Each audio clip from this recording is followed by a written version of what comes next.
What's going on, everybody? My name is Silver, and quite often, I like to draw and design my own original characters. So in this video, I thought it would be a good idea to show my steps to create my own original character. But before we do that, there are some things that we need to address first, and that is the focal point.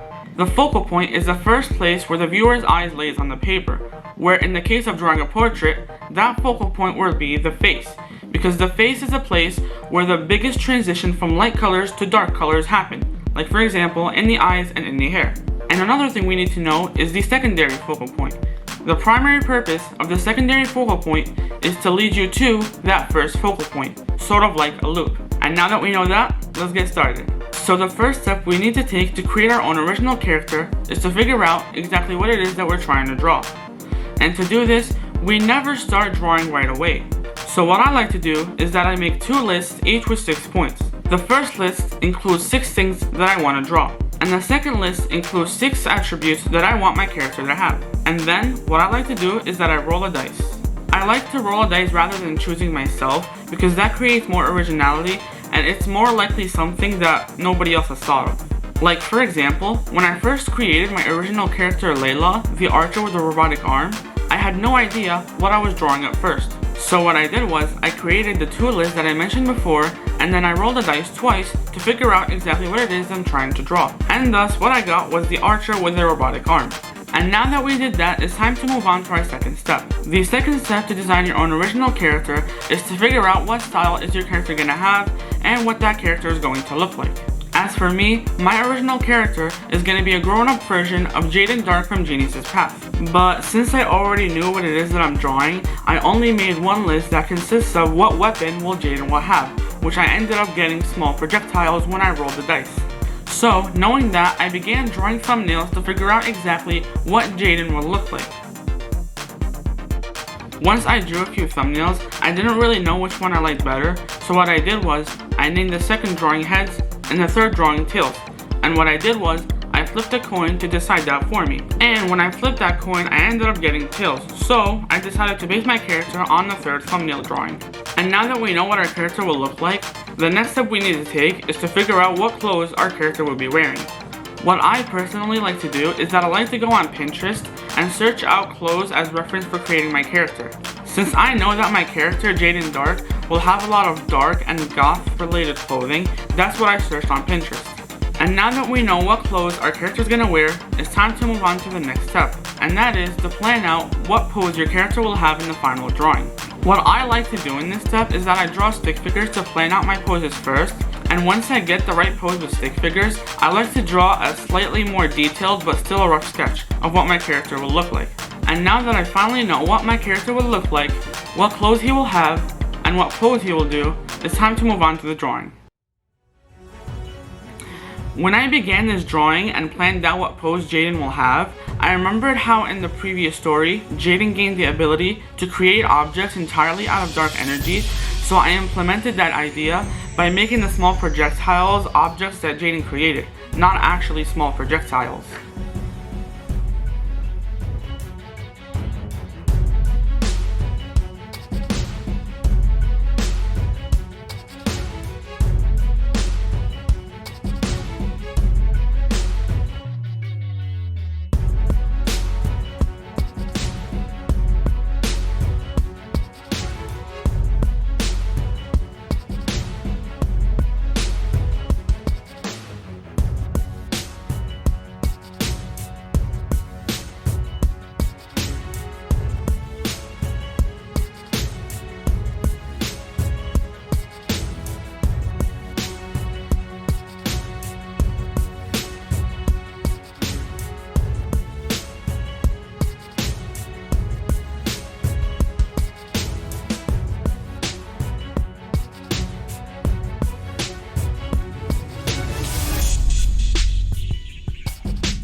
Now that we finally drew our character and did the line work, the next step we need to take is to figure out what colors should we use on our character. What I like to do in this step is again go on Pinterest and search up color palettes. Now, because I knew that Jaden will have purple and black colors, I searched up on Pinterest color palettes with purple and black. And now, when we finally find the good color palette, let's move on to the final drawing. When I began coloring this drawing, I knew that the primary focal point was going to be Jaden's face, and the secondary focal point will be at the tip of the belt. But I also knew that not every color should just be black or purple. So, when I added the colors on the two belts on his waist, I made sure to use darker versions of the color that I wanted, so they can sort of blend in with a dark colored vest and the dark colored pants. And then, when I started coloring the tip of the bottom belt, I made sure to include a transition from light colors to dark colors so that it can create that secondary focal point effect.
that we finally finished this drawing, I just want to say thank you all so much for watching. I hope you enjoyed this video and I hope to see you next time. Bye.